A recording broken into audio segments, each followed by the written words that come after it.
예배 시간이 되었습니다. 함께 자리에서 일어나셔서 예배로 나아가겠습니다. 아버지께 참되게 예배하는 자들은 영과 진리로 예배할 때가 오나니 곧 이때라. 아버지께서는 자기에게 이렇게 예배하는 자들을 찾으시느니라. 하나님은 영이시니 예배하는 자가 영과 진리로 예배할지니라. 아멘. 사도신경으로 신앙 고백하시겠습니다. 나는 전능하신 아버지 하나님 천지의 창조주를 믿습니다. 나는 그의 유일하신 아들 우리 주 예수 그리스도를 믿습니다. 그는 성령으로 잉태되어 동정녀 마리에게서 나시고 본디오 빌라도에게 고난을 받아 십자가에 못 박혀 죽으시고 장사된 지 사흘 만에 죽은 자 가운데서 다시 살아나셨으며 하늘에 오르시어 전능하신 아버지 하나님 우편에 앉아 계시다가 거기로부터 살아있는 자와 죽은 자를 심판하러 오십니다. 나는 성령을 믿으며 거룩한 공교회와 성도의 교제와 죄를 용서받는 것과 몸의 부활과 영생을 믿습니다. 아멘.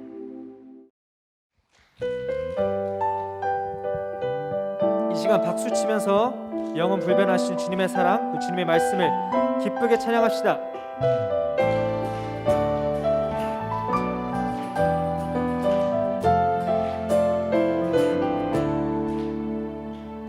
주의 약속하신 말씀 위에서 영원토록 주를 찬송하리라. 소리 높여 주께 영광 돌리며 약속 믿고 굳게 서리라. 주의 약속하신 말씀 위에서 세상 염려 내게 엄습할 때에 말씀으로 힘써 싸워 이기며 약속 믿고 굳게 서리라. 성령의 검을 들고 구원의 투구를 쓰고 믿음의 방패와 진리의 띠로 말씀 위에 굳게 서리라. 성령의 검을 들고 구원의 투구를 쓰고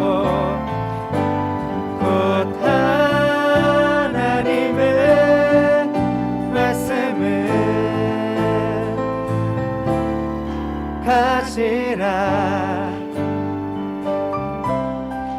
우리 다 함께 3절 찬양합시다. 주의 약속하신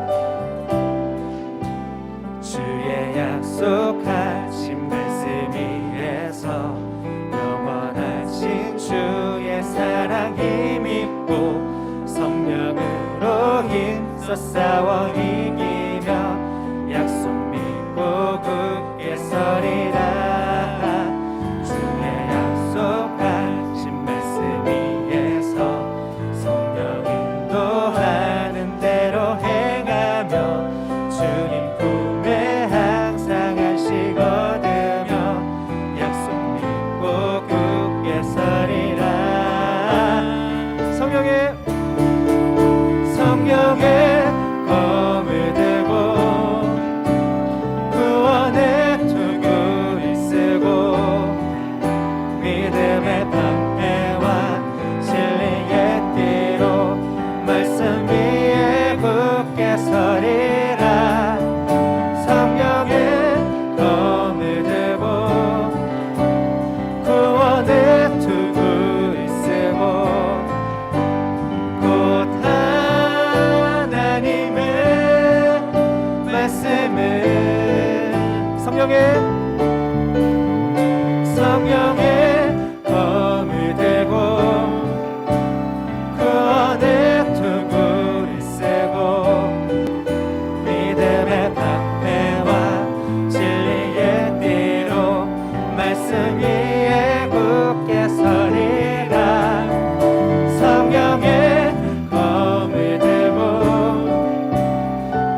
굳게 서리 굳게 서리 굳게 서리 굳게 서리 그 말씀 위에 굳게 서리라 굳게 서리 굳게 서리 굳게 서리 굳게 서리 그 말씀 위에 굳게 다시 한번 굳게 서리 굳게 서리 굳게 서리 굳게 서리 그 말씀 위에 굳게 서리라 성령의 검을 들고 구원의 투구를 쓰고 믿음의 방패와 진리의 띠로 말씀 위에 굳게 서리라 성령의 검을 들고 구원의 투구를 쓰고 곧 하나님의 말씀을 성령의 검을 들고 구원의 투구를 쓰고 믿음의 방패와 진리의 띠로 말씀 위에 굳게 서리라 성령의 검을 들고 구원의 투구를 쓰고 곧 하나님의 말씀을 가지라 아멘. 우리 주님의 그 크신 사랑이 그 약속이 얼마나 우리 삶 가운데 거하시는지 우리가 믿기 원합니다. 주님께 감사 올립시다. 아멘.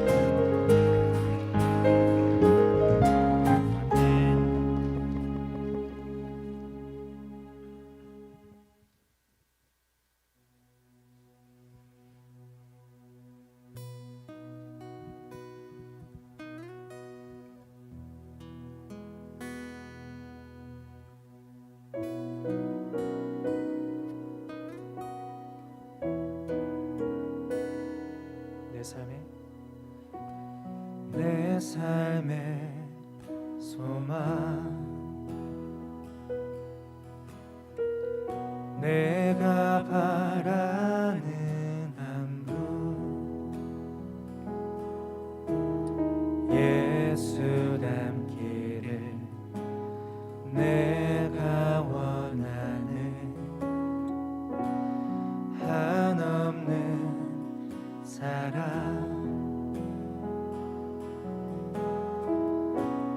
풍성한 긍휼 예수 닮기를 내가 원하네 예수 닮기를 예수 보기를 예수만 높이길 내가 원하네 내 평생 소원 예수 닮기를 예수만 닮기를 내가 원하네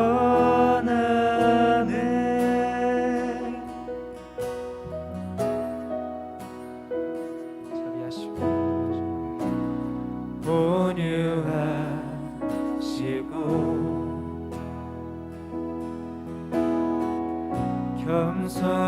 겸손하신 성부 예수 닮기를 내가 원하네 자비하시고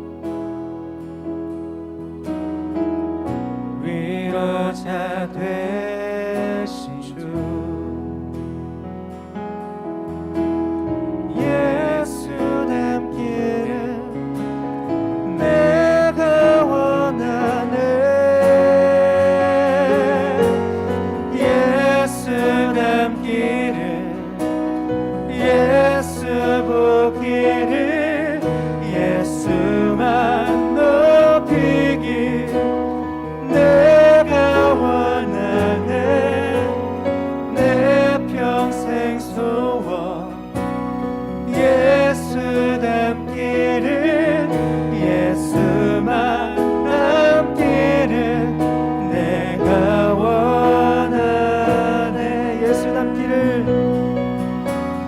예수 닮기를 예수 보기를 예수만 높이길 내가 원하네 내 평생 소원 예수 닮기를 예수만 닮기를 내가 원하네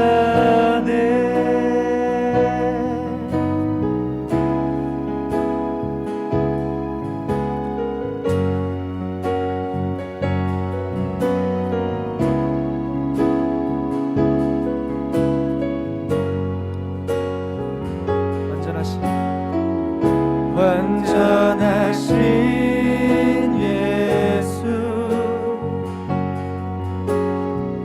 새롭게 하시네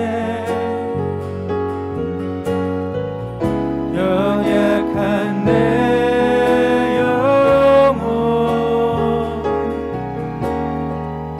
온전하게 되리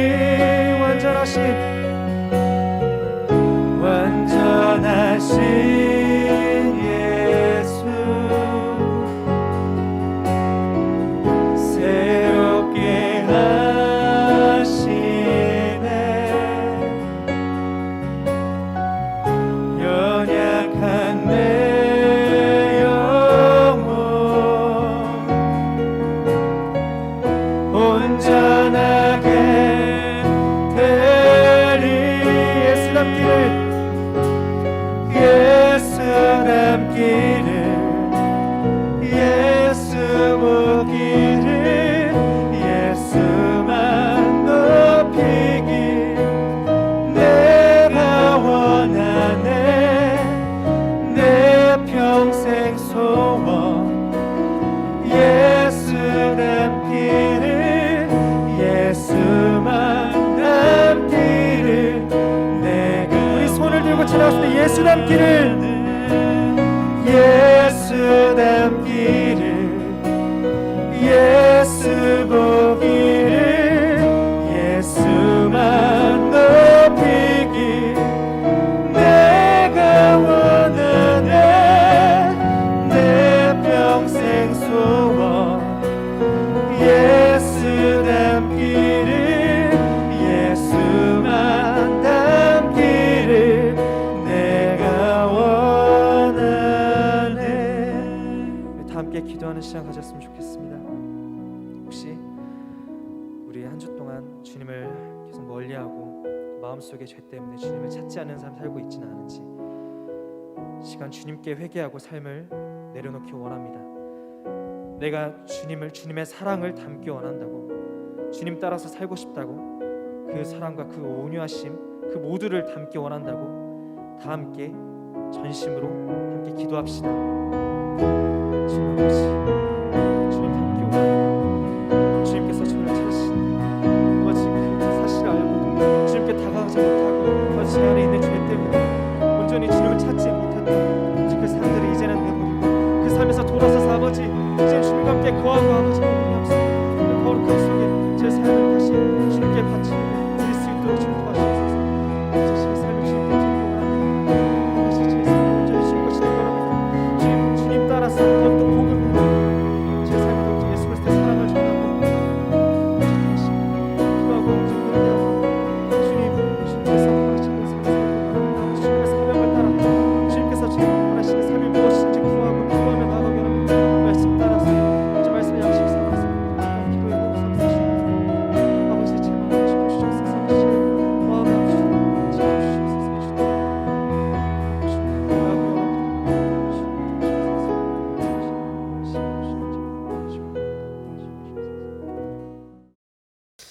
하나님 아버지 감사합니다. 죄로 인해 죽을 수밖에 없는 우리를 독생자 예수 그리스도의 십자가로 구원하여 주시고 하나님의 자녀로 삼아 주시고 지난 한 주간도 지켜주시고 보호하여 주신 모든 은혜에 감사합니다. 그 놀라운 은혜를 감사하며 하나님을 예배하기 위해 이 자리에 모였습니다. 우리의 모든 생각과 마음, 입술의 고백과 열정을 통해 홀로 영광 받아 주옵소서. 우리가 코로나19로 인해 예배당에 모이지 못하고 있지만 각자의 처소에서 지금 예배를 드리고 있습니다. 그 자리에 성령으로 임하여 주시고 하나님을 느끼고 경험하며 말씀을 듣고 깨닫는 은혜가 있게 하여 주시옵소서. 이 모든 영광을 하나님께 올려드리며 예수 그리스도의 이름으로 기도합니다. 아멘. 이 시간은 청년교구 소식입니다. 이번 주도 모든 사역을 온라인으로 진행합니다. 하루빨리 코로나19가 끝날 수 있도록 함께 기도할 수 있는 저와 여러분 될 수 있기를 소망합니다. 금요 기도회가 진행 중에 있습니다. 많은 참여를 바라고 이번 주는 특별히 이벤트가 있습니다. 이벤트 내용은 금요일에 밴드를 통해 광고될 예정인데요. 작은 선물을 드릴 예정입니다. 꼭 참여해 주실 수 있었으면 좋겠습니다. 오늘 저녁 8시, 주일 저녁 8시에 구글 미트를 통해 리더 모임이 있습니다. 많은 참여 부탁드립니다. 이 시간은 하나님의 말씀 보는 시간입니다. 하나님께서 오늘 우리에게 주시는 말씀은 에베소서 2장 18절에서 22절의 말씀입니다. 에베소서 2장 18절에서 22절의 말씀 제가 봉독해 올리도록 하겠습니다. 이는 그로 말미암아 우리들이 한 성령 안에서 아버지께 나아감을 얻게 하려 하심이라.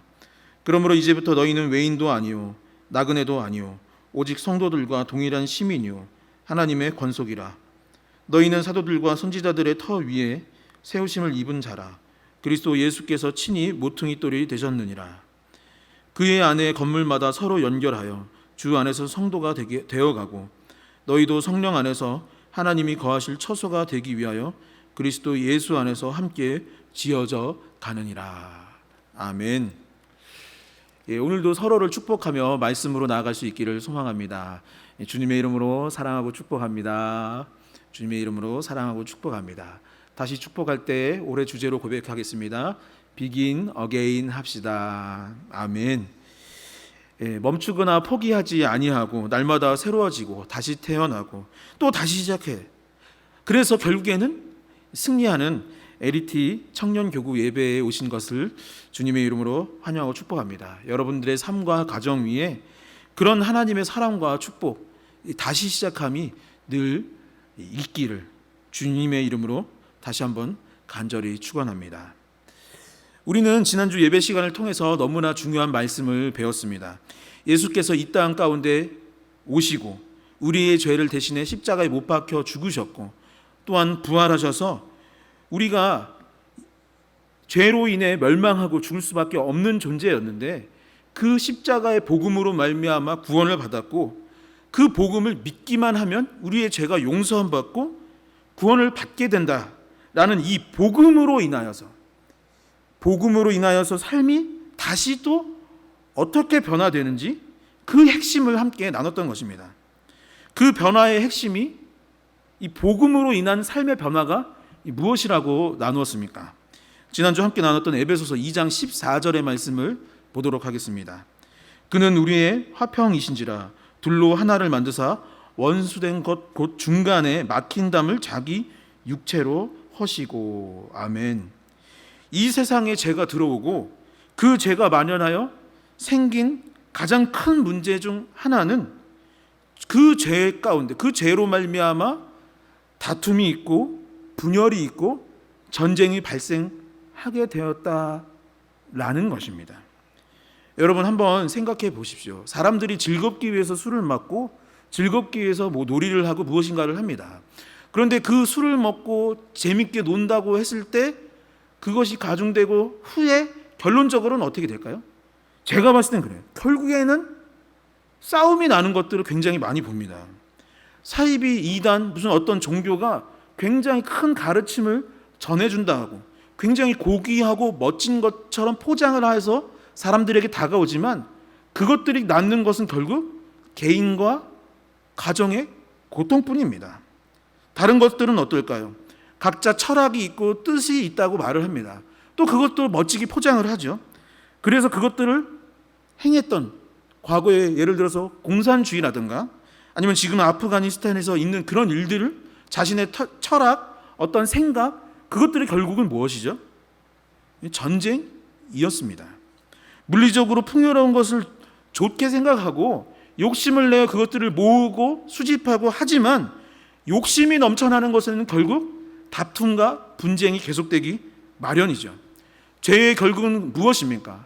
하나님과 인간의 사이가 분열되고 깨지는 것이고 죄의 결국은 결국 사람과 사람과의 관계, 그것이 끊어지고 담이 쌓아지는 것입니다. 나와 너와 사이에 이 담이 생기는 것, 그게 죄의 결론인 것입니다. 그런데 성경은 그것을 예수 그리스도의 십자가 복음으로 말미암아 막힌 담이 헐어지고 화평케 된다고. 화해와 평화가 그 예수 그리스도의 십자가 복음으로 말미암아 이루어진다고 하였습니다. 원수된 것 곧 이 죽음으로 인해 그 분열되고 죄로 인해 끊긴 그 모든 것들을 예수 그리스도께서 하셨다고. 분쟁과 다툼이 그치고 그 안에 화평함이 있다라고 말하고 있습니다. 야곱이 그의 형 에서와 화해하였던 것처럼 요셉이 죽도록 내몰았던 형들과 눈물을 흘리며 화해했던 그 모습, 다시 가족이 되고 화해했던 그 모습이 바로 예수 그리스도의 십자가. 사도 바울이 과거에 교회를 핍박하고 사람들을 괴롭히는 사람이었는데 복음이 들어가고 예수 그리스도를 만남으로 말미암아 화해하였던 것처럼 그 십자가가 우리에게 그러한 평화, 화평을 이룬다라는 것을 우리는 지난주 말씀을 통해 배웠던 것입니다. 그렇다면 화평의 결과는 무엇일까요? 복음의 결과가 화평이고, 그렇다면 화평이 또 다른 어떤 무엇인가 결과를 낳을 텐데 그 결과는 무엇이겠느냐라는 것입니다. 우리는 보통 종교 생활을 한다고 하면 마음과 정신을 수련하여서 자신, 어떤 개인이 변화되는 것이라 생각할 때가 참 많이 있습니다. 고된 수행, 이 노력, 고행을 하죠. 그래서 종교적으로, 어떤 정신적으로 일반인들이 경험할 수 없는 어떤 위치에, 초월적인 위치에 간다거나 도덕적으로 굉장히 새로워지는 것, 그것들을 종교 생활이라고 생각을 합니다. 보통 뭐 해탈을 했다거나 열반에 이르렀다라고 말하는 그런 것들이 그런 좋은 예일 것입니다. 그런데 여러분 한번 상상해 보십시오. 여러분들이 어떤 종교적으로 수행을 했던 것입니다. 그래서 나는 변화가 되었는 거예요. 그런데 나만의 변화로 그친다면 그것이 진정한 변화라고 할 수 있을까요?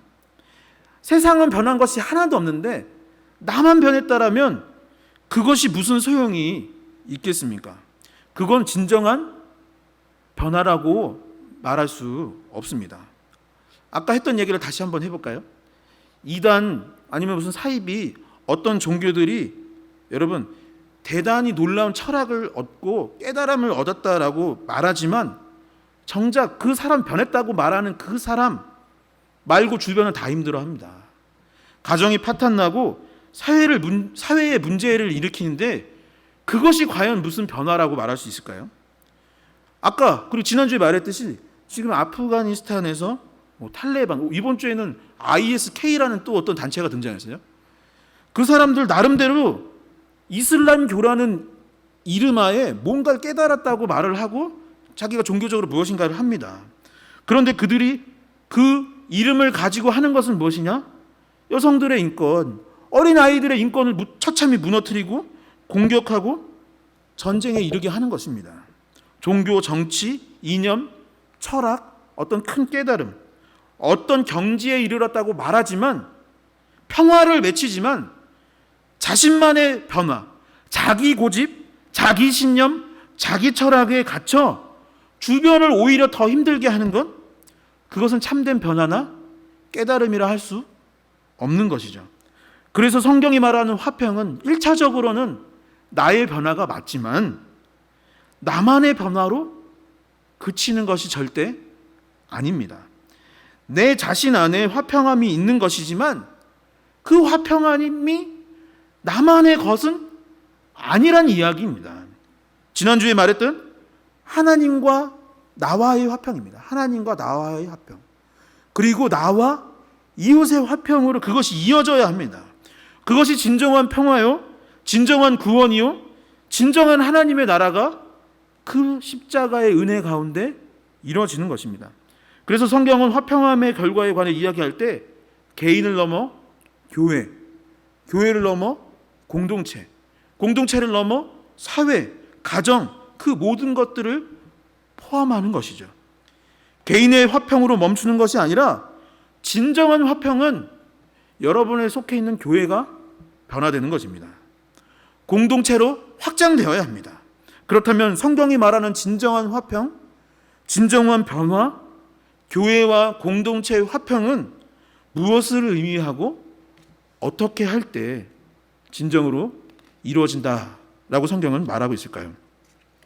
그 첫 번째, 에베소서 2장은 우리에게 하나가 되어야 한다. 하나가 되어야 그것이 이루어진다라고 말씀하고 있습니다. 18절에서 19절의 말씀을 함께 한 목소리로 읽어보도록 하겠습니다. 2장 18절에서 19절의 말씀입니다. 함께 읽겠습니다. 이는 그로 말미암아 우리들이 한 성령 안에서 아버지께 나아감을 얻게 하려 하심이라. 그러므로 이제부터 너희는 외인도 아니요 나그네도 아니요 오직 성도들과 동일한 시민이요 하나님의 권속이라. 아멘.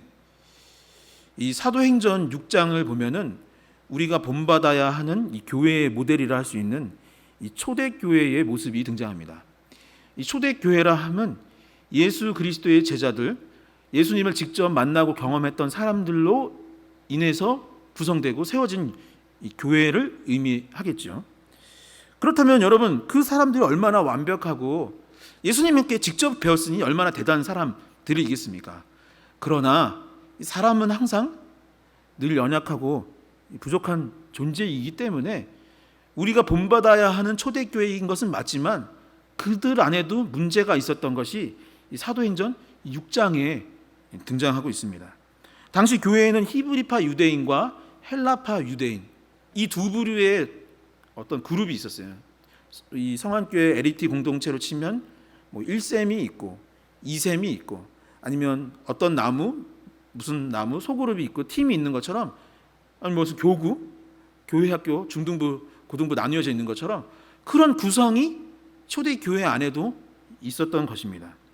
당시 나그네, 고아, 과부가 사회적으로 가장 약자였고 교회 안에도 그런 분들이 제일 힘들게 살아가는 분들이었는데 특별히 교회가 과부를 구제하는 일에 힘썼다고 되어 있습니다. 그런데 문제는 무엇이냐면 바로 여기서 등장하는데 히브리파 사람에 소속된 분들은 도움을 잘 받고 있는 듯 한데 헬라파에 소속되어 있는 분들은 잘 도움을 못 받는 거예요. 1셈은 막 계속 무슨 선물을 받는 것 같은데 2셈은 그러지 못했던 거예요. 그러니까 어땠을까요? 헬라파 사람들이 히브리파를 원망하기 시작했습니다. 이 팔이 안으로 굽는다고 하죠. 내게 더 가까운 사람, 우리 소속에 있는 사람들을 더 챙기기 마련입니다. 또 어떻게 해요? 그 중에서도 이왕이면 우리 가족, 아니면 이왕이면 바로 나. 그런 것들이 사람의 모습입니다. 그런데 이 사도행전 6장에서 초대교회는 그 모습을 보고 어떻게 했을까요? 인간이란 다 그런 거고 결국엔 그럴 수밖에 없어 라고 하면서 넘어갔을까요? 그렇지 않았습니다. 사람들은 그것을 그냥 넘기지 아니하고 해결하기 위해 노력하고 힘썼습니다. 그래서 등장했던 것이 집사 제도였던 것이에요. 처음 집사님이 등장했던 이유가 공평하게, 화평하게 만들기 위해, 누구도 소외받지 않고 서로 사랑하는 공동체를 만들기 위해 이 집사님들을 뽑았고 그것으로 인해서 누구도 소외받지 않게 돌보고 평화를 이루고 하나 되었던 것입니다. 조금 전 읽었던 에베소서 2장 18절을 보면 우리 둘이 한 성령 안에서 아버지께 나아감을 얻게 하려 하심이라 라고 되었습니다. 여기서 이 둘이라는 것은 당시 에베소 교회에도 두 개의 조직으로 어떤 두 개의 부류로 나뉘었었다라는 것을 의미한다라고 신학자들은 봅니다. 어떻게 나뉘었냐면 에베소가 이제 이방인들의 교회이기 때문에 그 안에 유대인들도 있었고 이방인들도 있었다라고 보는 것이죠. 그런데 유대인들이 봤을 때 이방인들은 원래 어떤 사람이었느냐? 나는 하나님의 자녀, 유대인들은 하나님의 자녀이고 이방인들은 원래 구원받을 가능성이 있다거나 하나님의 자녀로 볼 수 없었기 때문에 원래 이방인들은 부정한 사람이라고 생각했던 그 생각이 여전히 어느 정도는 남아 있었기 때문에 그들과 하나 될 수가 없었던 것입니다. 부정한 사람들이라 보였기 때문에 이 사람들이 이런 마음들이 있었겠죠. 그렇다면 이방인들이 봤을 때 유대인은 어땠을까요? 과거에는 하나님의 자녀라고 해서 다윗이나 솔로몬 때에는 큰 번영도 누리고 있었지만 지금은 멸망하고 로마의 속국에 있는 뭐 히브리인들, 유대인들이 뭔 대단한 사람이라고 저러나라고 했을 수도 있는 것입니다. 어찌 됐건 그 둘이 하나가 되기 이전에 분명히 나뉘어 있었던 것이죠. 그런데 본문에 의하면 뭐라고 되어 있습니까? 그들이 한 아버지, 둘이 한 성령 안에서 아버지께 나아간다는 겁니다. 둘이 분명히 나뉘어 있는데 한 성령 안에서 함께 아버지께 나아가는 것입니다. 이 헬라어로 나아간다라는 것은 이 프로사고게라는 단어인데 보통 뭐 왕에게 나아간다 아니면 예배를 드리기 위해 나아간다라는 어떤 종교적 정치적으로 이렇게 들어가는 그 장면을 이 프로사고게라고 말을 합니다. 다시 말해 무엇일까요? 서로 다른 둘이 우리가 각자 다른 건 분명해요.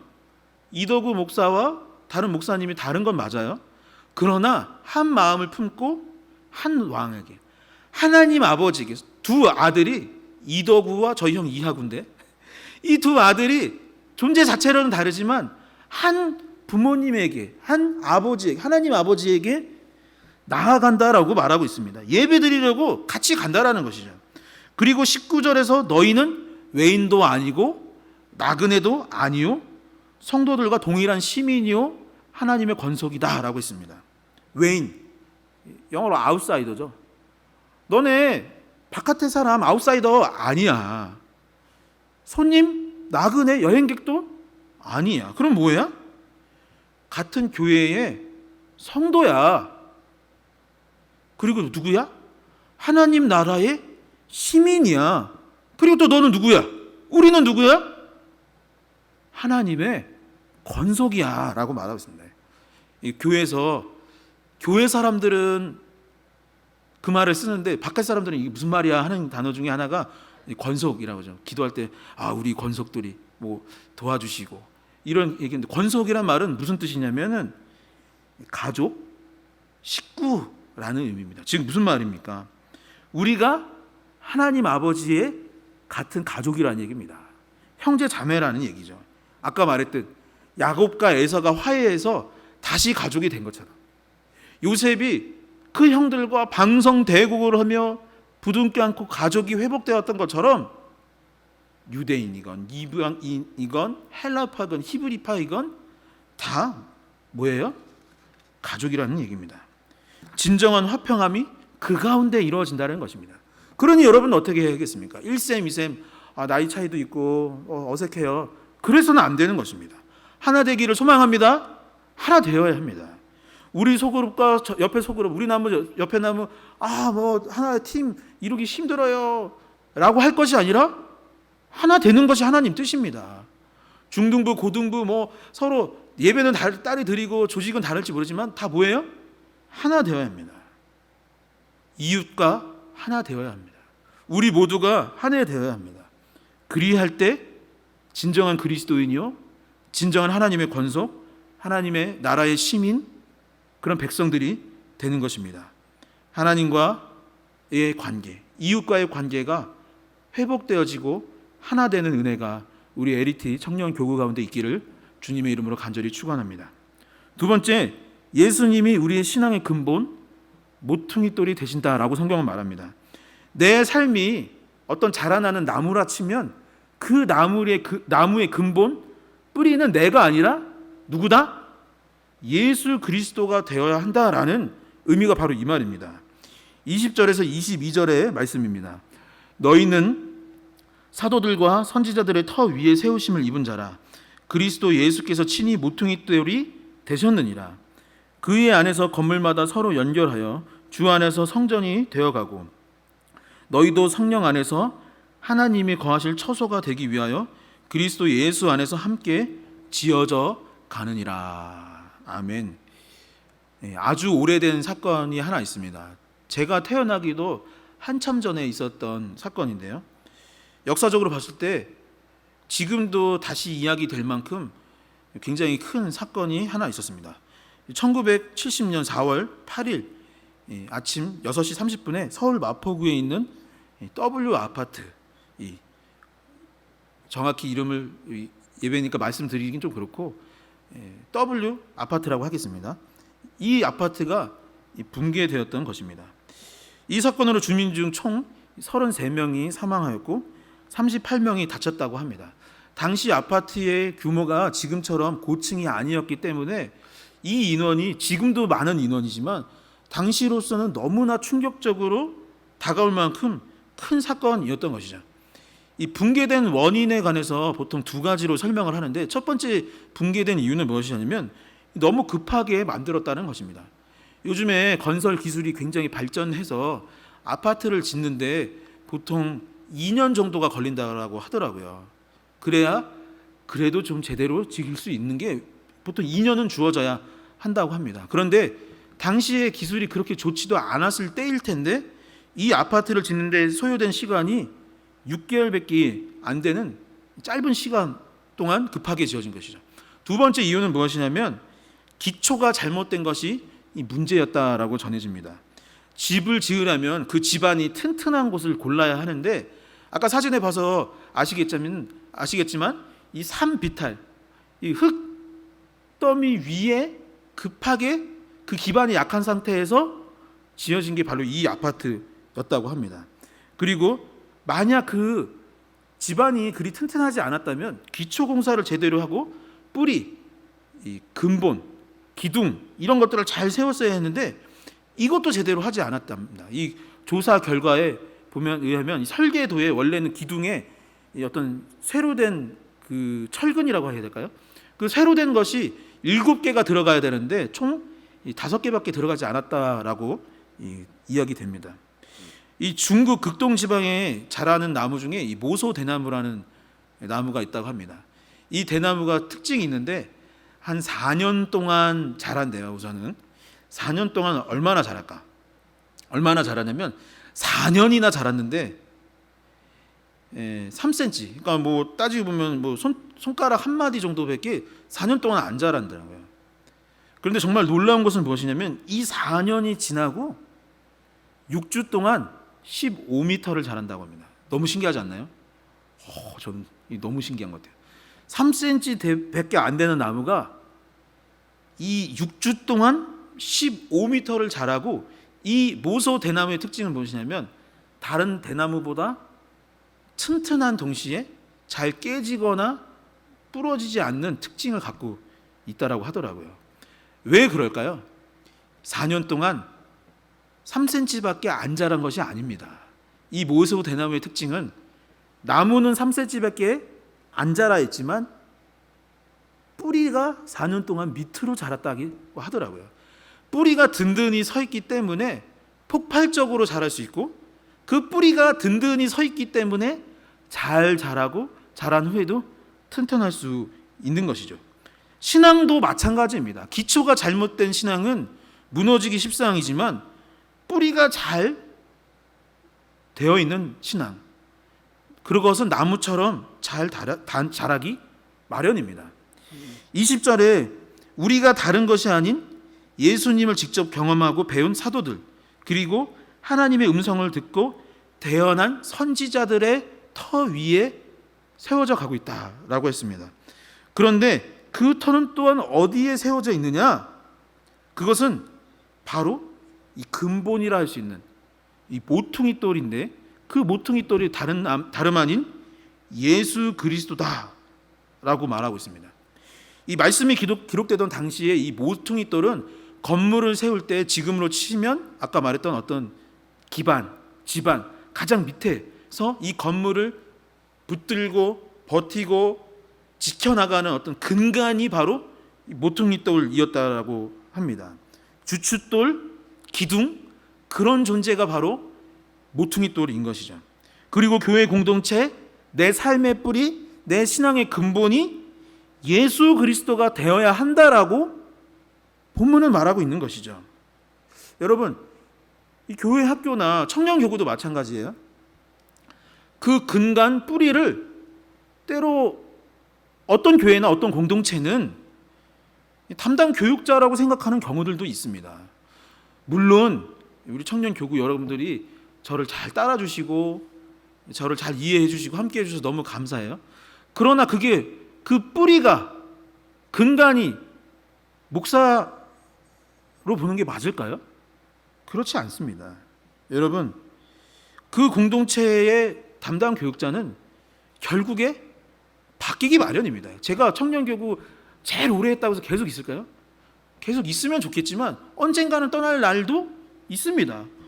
그렇다면 진정한 뿌리, 사람은 계속 변화된다면 그 근간이 사람이 아니라면 무엇이 되어야 하겠어요? 여러분, 때로는 어떤 교회는 친교나 동아리를 세워놓는 것이 교회 다니는 이유나 어떤 이유라고, 어떤 그것이 근간이라고 생각하기도 합니다. 신앙생활하면서 어떤 사람 만나고 교제하는 것, 봉사하는 것이 중요한 이유라고 생각합니다. 그래서 자기 만족을 하는 것이 신앙생활을 하는 이유라고 보기도 합니다. 아니면 청년네 때에는 그런 사람들이 별로 없지만 교회 건물을 세우는 것이 이유인 사람도 있고, 아니면 시설을 좋게 만드는 것이, 그것을 통해서 만족하는 것이 교회 나오는 이유라고 생각하는 사람들도 있어요. 다 좋은 일입니다. 나쁘다는 얘기는 아니에요. 하지만 그것이 근본이나 뿌리여서는 될까요, 안 될까요? 안 되는 것입니다. 그런 것은 교회가 아닌 곳에 밖에 동호회 가면 더 많이 있지 않나요? 봉사활동 단체 가면 다 있는 것들입니다. 유행을 따라 변하는 것이 바로 그것이니, 사실 교회의 모퉁이 돌, 뿌리가 그것이 될래야 되어서도 안 되고 될 수도 없는 것입니다. 여러분, 여러분들의 신앙의 목적, 이유, 근거는 이 말씀대로 예수 그리스도여야 하는 것입니다. 그래야 흔들리지 않는 거예요. 여러분, 그래야 성장을 할 수 있는 것입니다. 성안교회에 있고 성안교회에 나오는 이유가 그 뿌리가 예수 그리스도가 아니라면 절대 성장할 수도 없고 계속 흔들리고 방황하고, 또 그러다 안 맞으면 또 다른 교회 가고, 또 그러다 안 그러면 그냥 비판하고 뭐 그러는 것입니다. 21절을 보면 그의 안에서 건물마다 서로 연결되고 주 안에서 성전이 되어간다라고 하였고, 22절 후반절을 보면 함께 지어져 간다라고 했습니다. 솔로몬이 아름다운 성전을 짓고 만들어가는 것과 같이 그리 될 수 있는 비결이 바로 여기에 있다라는 것이죠. 그렇게 지어져가고 자라나고 성장하는 것, 그것이 무엇이에요? 여러분, 그렇게 될 수 있기를 소망합니까? 그렇다면 어떻게 해야 됩니까? 우리의 신앙의 이유, 뿌리, 모퉁이 돌, 그것이 예수 그리스도가 되어야 합니다. 예수 그리스도를 바라보면서 신앙생활을 해야 되는 거예요. 여러분, 오늘 이 예배를 드리고 나무 모임을 하고 하는 이유, 참석하는 이유가 예수 그리스도이기 때문에, 예수 그리스도 때문에 예수님 만나고자 모일 수 있기를 소망합니다.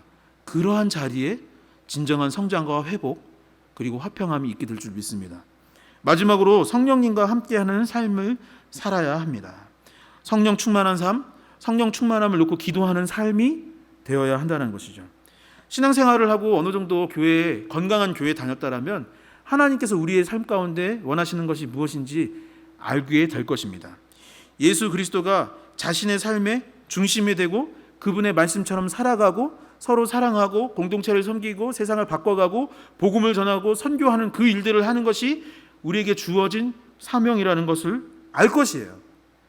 서로를 이해하고 돕는 것, 죄를 멀리하고 거룩한 삶을 살아가는 것이 우리가 신앙생활하면서 이루어야 할 과업이라는 것을 다 알고 있습니다. 그래서 지난주 그리고 오늘 말하는 것처럼 화평케 되고 화평케 하는 삶을 살아가는 것 모르지 않습니다. 다 압니다. 그런데 어떻습니까? 그렇게 사는 것이 잘 되나요? 용서하고 사랑하면서 살아가고 있습니까? 여러분은 어떨지 모르지만 저는 잘 안 될 때가 참 많이 있습니다. 신앙생활 오래 하고 목사 되면 이런 것들 다 이해하고 잘 견디고 다 품을 수 있을 거라고 생각을 했는데 그렇지 않을 때가 참 많이 있어요. 여전히 욕심이 많이 있습니다. 여전히 화가 존재합니다. 누군가를 미워하고 주님이 보시기에 부끄러운 모습들이 있는 게 바로 저입니다. 여러분들은 어떠신가요? 여러분들 지금 어떠세요? 그리고 어떻게 할 때 그런 것에서 자유할 수 있었습니까? 그런 것들을 내려놓고 버리며 그리스도인답게 살아갔던 순간, 그게 언제였나요? 무엇을 할 때 그것들을 이루며 변화된 삶을 살아갈 수 있었습니까? 정답은 바로 이것입니다. 여러분 함께 고백해 볼 수 있었으면 좋겠어요. 마음에 손을 얹고 성령님과 함께 할 때, 다시 한번 성령님과 함께 할 때. 아멘. 정답은 성령님과 함께 할 때 그것이 가능합니다. 성령님과 함께 할 때 그것이 가능했습니다. 예배 열심히 드리고 뜨겁게 기도했던 그때, 그날은 내가 달랐어요. 수련회 갔다 온 그 주, 그 예배 때 감동을 받은 그때에는 내 삶이 예수 그리스도를 닮았었습니다. 맞나요? 선교를 준비하는 그 시기에, 그래서 매일 교회에 모여서 기도했던 그때, 나아가서 전도하고 복음을 전하던 그때, 성경 공부하며 같이 눈물을 흘리며 기도하던 그때, 바로 그때가 바로 그 때입니다. 로마서 8장 1절에서 2절의 말씀은 한번 함께 읽어보도록 하겠습니다. 함께 읽겠습니다. 그러므로 이제 그리스도 예수 안에 있는 자에게는 결코 정죄함이 없나니 이는 그리스도 예수 안에 있는 생명의 성령의 법이 죄와 사망의 법에서 너를 해방하였음이라. 아멘. 우리가 예수 그리스도를 믿음으로 하나님의 자녀가 되고 의롭게 되었지만 여전히 우리의 삶에는 죄의 습관들, 습성이 남아 있습니다. 어떤 물체가 가다가 멈추더라도 계속 가고자 하는 그 힘이 있잖아요. 그걸 뭐라고 하나요? 관성이라고 하죠. 그것이 있는 것처럼 우리가 예수 그리스도를 믿음으로 죄에서 자유하게 되었지만 죄를 짓던 그 습관들이 남아있고 그 일들이 있기 때문에 이 관성과 같이 죄성이 남아있어서 마음은 먹지만 제대로 그 죄를 멀리하고 하나님께서 기뻐하시는 모습을 이루기에는 분명 한계가 존재합니다. 그래서 예수님은 제자들에게 우리를 도우시는 성령님을 약속하여 주셨고, 복음을 믿게 될 때 성령께서 우리와 함께하여 주시고, 그 성령으로 말미암아 우리가 조금씩 점진적으로 변화될 수 있게 된다라고 약속하여 주셨습니다. 다시 말해 뭐예요? 성령께서 도와주셔야 그것들이 가능하다라는 것입니다. 오늘 말씀의 시작인 18절을 보십시오. 우리가 하나 되는 것이 내 의지와 노력 같지만 전제되는 것이 18절에 이르기를 무엇이라고 하냐면 우리 둘이 한 성령 안에서 아버지께 나아가는 것입니다. 그리고 우리의 뿔이 모퉁이 돌이 예수님의 되는 그 비결도 22절 초반을 다시 보면 너희가 성령 안에서라고 전제를 하고 있는 것이죠. 나의 힘과 능력, 내 의지만으로 안 되는 것입니다. 아까 막 종교적으로 뭐 해탈을 하고 뭐 열반을 하는 게 내 의지로 안 된다라고 성경은 말하고 있는 것입니다. 그러면 어떻게 해야 됩니까? 성령께서 도우시면 우리가 변화되는 것이에요. 성령께서 나와 함께 하시면 그제서야 참된 화평이 이루어지는 것입니다. 우리 가정은 어떻게 변하게 돼요? 성령께서 함께 해주실 때. 이 열방이 변화되는 비결도 성령의 도우심을 받을 때 가능하다라고 약속하고 있는 것이죠. 그러니 우리가 무엇을 해야 할까요? 성령을 사모하고 기도하는 것이 마땅합니다. 현재 상황과 환경을 보면서 목사님 예배드리기도 힘들고 기도하기도 힘들고 저 해야 될 일이 너무 많이 있습니다. 그래서 어려워요 라고 할 것이 아니라 그래서 더 열심히 예배하고 기도해야 하는 것입니다. 그것이 잘 안 되기 때문에 성령을 구하고 기도해야 하는 것이 지금 우리가 해야 할 일인 것입니다. 그 모든 상황을 초월할 수 있게 하여 달라고 간구하며 성령님의 도우심을 구해야 합니다. 사랑하는 청년 여러분, 집에 있어서 예배가 안 돼요. 그렇게 그냥 인정하고 포기하면 안 되는 것이에요. 집에 있으니까 더 열심히 예배하고 기도해야 합니다. 예배당에 나오지 못하기 때문에 성령님의 도움을 그 어느 때보다도 더 구해야 하는 것입니다. 사랑하는 청년 여러분, 성령의 충만함이 있기를 소망합니다. 예배하고 뜨겁게 기도하는 사람에게 성령님은 임재하여 주십니다. 그것이 충만함의 비결이요, 죄를 멀리하고 거룩해지는 방법입니다. 사랑하는 청년 여러분, 성령 하나님과 함께함으로 말미암아 승리할 수 있기를 소망합니다. 말씀을 정리하도록 하겠습니다. 십자가의 복음의 결과는 화평케 되는 것입니다. 그리고 화평함을 받는 자, 또한 화평케 하는 자는 첫 번째, 하나 되기 위해 노력하는 사람. 두 번째, 나의 인생의 뿌리 모퉁이돌을 예수 그리스도로 두고 살아가는 것. 그리고 세 번째는 무엇일까요? 우리를 도우시는 성령님과 함께하는 삶. 그것이 필요한 것입니다. 여러분, 오늘 말씀의 제목은 하나님의 가족이었습니다. 교회에서는 자주 듣지만 세상 사람들이 알아듣지 못하는 말, 이 권속, 19절에 말했던 그 권속, 이 말의 뜻은 가족이라는 말입니다. 좋으신 하나님 아버지, 그리고 우리는 그분의 자녀. 그러니 우리가 무엇을 해야 할까요?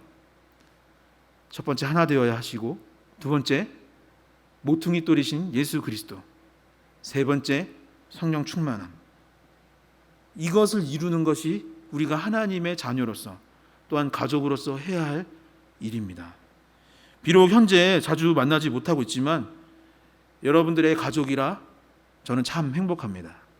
여러분들의 형, 삼촌, 오빠는 좀 그런 것 같아요. 아무튼 가족, 이 될 수 있어서 저는 참 기쁩니다. 오늘 말씀처럼 우리가 살아갑시다. 그러면 하나님께서 분명 다시 교회를 부흥시키고 회복시키시며 세상을 변화시키도록 우리를 사용하여 주실 것입니다. 하나님의 가족, LET가 되기를 주님의 이름으로 다시 한번 간절히 축원합니다. 축원합니다. 축원합니다. 다 같이 기도하시겠습니다. 하나님 감사합니다. 우리를 구원하여 주시고 주님의 십자가로 화평케 하여 주시니 감사합니다.